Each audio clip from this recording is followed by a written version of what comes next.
Alright guys, my camera is so dirty. Alright guys, welcome back to another video. Today we're back and we're going to be working on the 1.8T right here. So we got our tool, got a fancy snap-on poly drive, 10 mil. This is exactly what we were waiting for. Now this is the perfect size for the OEM head stud bolts. So today we're going to be tackling this head. We're going to see if we can pull these valves and springs out and get the head ready for the machine shop. So I went ahead and cracked them all loose. Now we can take these out.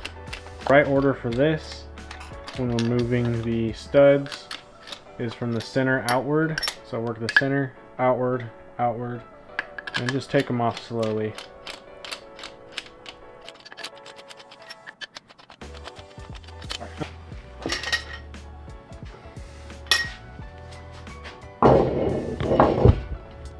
Out on the bench, we got our exhaust side right here.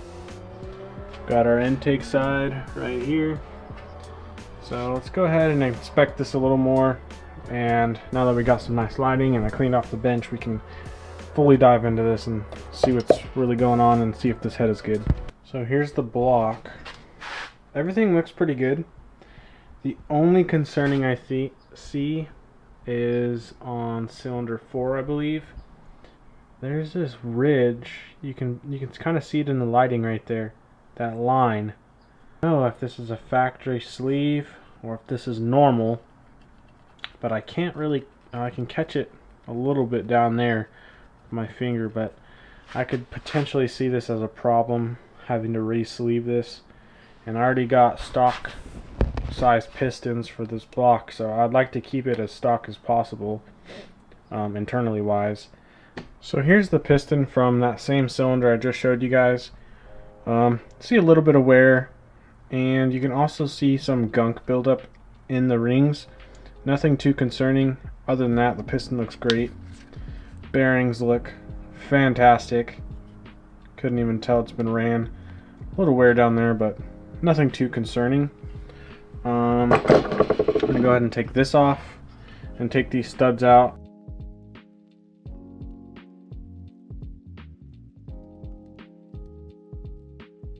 Alright, didn't want to bore you with all that stud removal.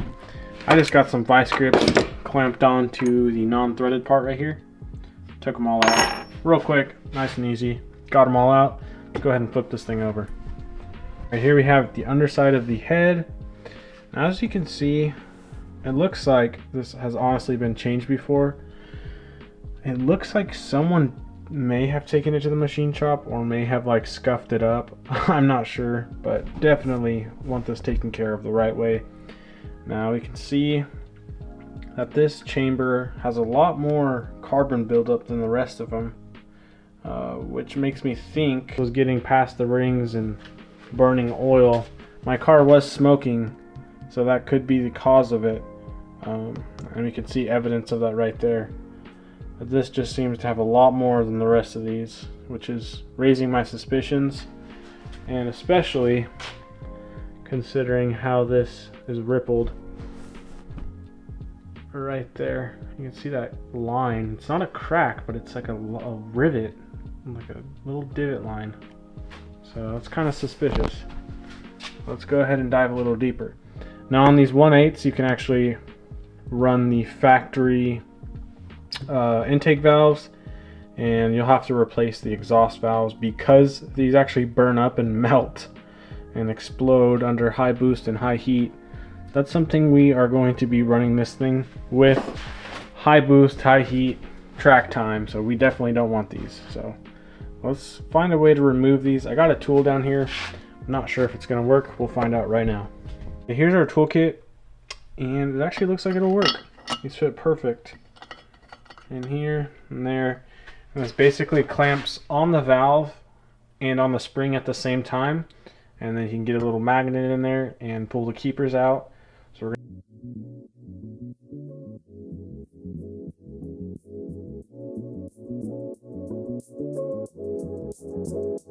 Got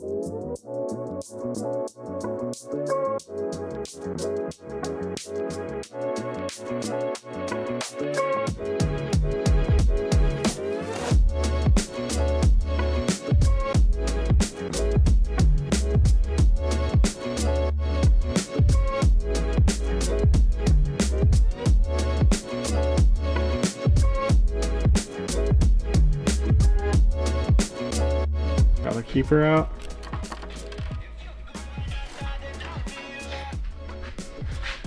See if I can get the second one out.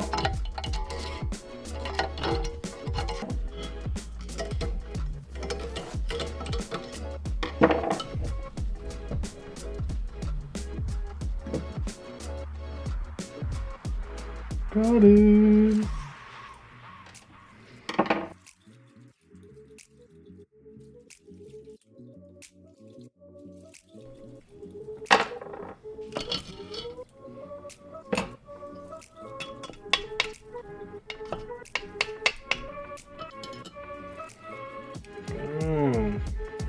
Here's our first exhaust valve we got out.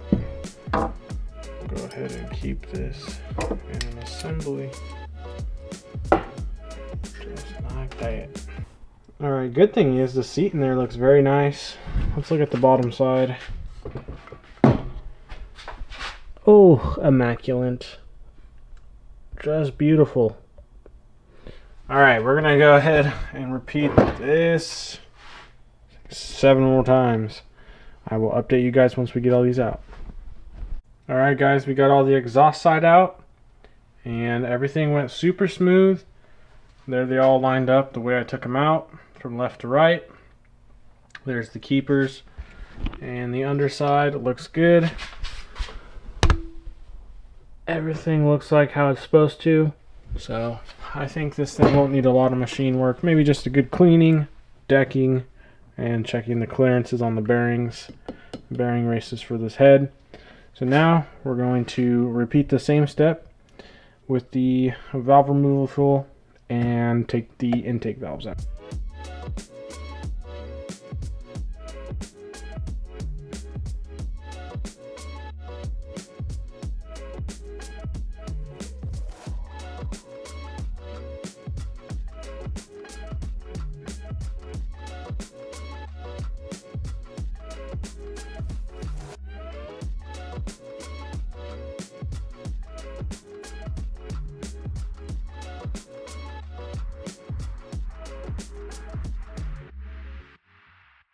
Alright, here's our all 12 valves that we took out.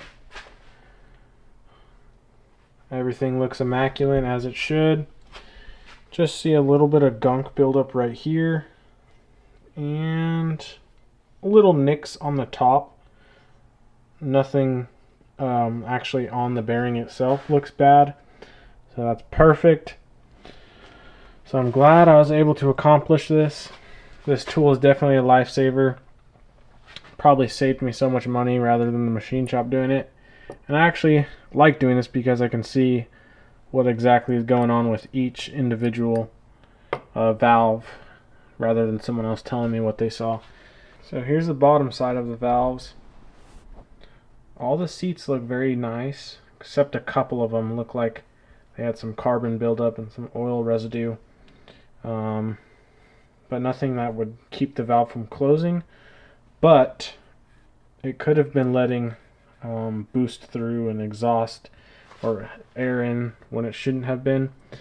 So that's why we need to replace the valves, or at least the intake valve, or the exhaust valves I mean, and then we'll go ahead and lap all these valves once we get them back from the machine shop. Make sure they sit flush inside this head. We're going to go ahead and end it off here, guys.